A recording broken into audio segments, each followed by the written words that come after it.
He's a former Bush administration official and big advocate for free trade. It's not exactly the right resume built for a campaign in the Rust Belt, and yet Rob Portman is running away with the Ohio Senate race.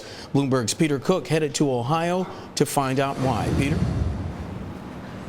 Well, Mark, good evening, good afternoon from Cleveland. Rob Portman is a Washington insider and an anti-establishment, anti-Washington year. It comes as somewhat of a surprise, but polls suggest that he is leading in this race for the U.S. Senate seat here in Ohio. He could be headed back to Washington to serve in the U.S. Senate, thanks in part to big support from big business. Rob Portman is not one of the Republican outsiders shaking up this election. He spent 12 years in Congress, earning a reputation for working across the aisle, and then joined the Bush administration as U.S. Trade Representative and later Budget Director. Not exactly the best Tea Party credentials, yet polls give Portman a double-digit lead in the race for Ohio's open Senate seat. People are fired up, not just Republicans, but a lot of independent voters and some Democrats. They want to stop the job loss. They want to turn things around. And that's why Portman's opponent has his own resume problems. Democratic Lieutenant Governor Lee Fisher is Ohio's job czar. Since he took office, Ohio has lost over 400,000 jobs and unemployment stands at 10%. Fisher says things would be worse without his efforts. People here tonight in Lorain County, they're underdogs. They've been hit hard. They play by the rules. They pay their bills on time.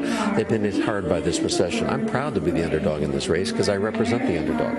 Another big reason Rob Portman is doing well in this race, money. He's raised more than $14 million. That's $8 million more than Lee Fisher. He's also gotten a lot of money from big business, $1.7 million from corporate interests, and he's the biggest beneficiary of cash from the insurance industry.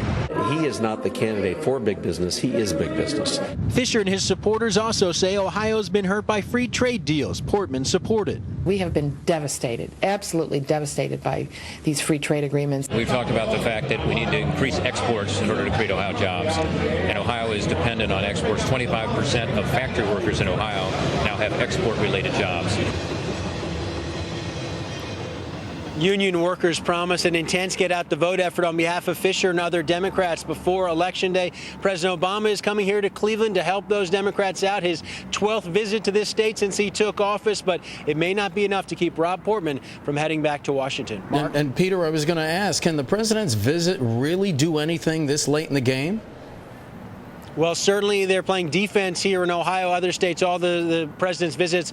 They certainly think he can help energize the African-American community in this area, can help energize Democrats who have been dispirited in recent weeks. They think he can help. Mark, they're going to take people straight from that rally to the precincts to vote. You can vote early still here in Ohio. All right. Our Peter Cook, Chief Washington correspondent, reporting live from Cleveland. Peter, thanks.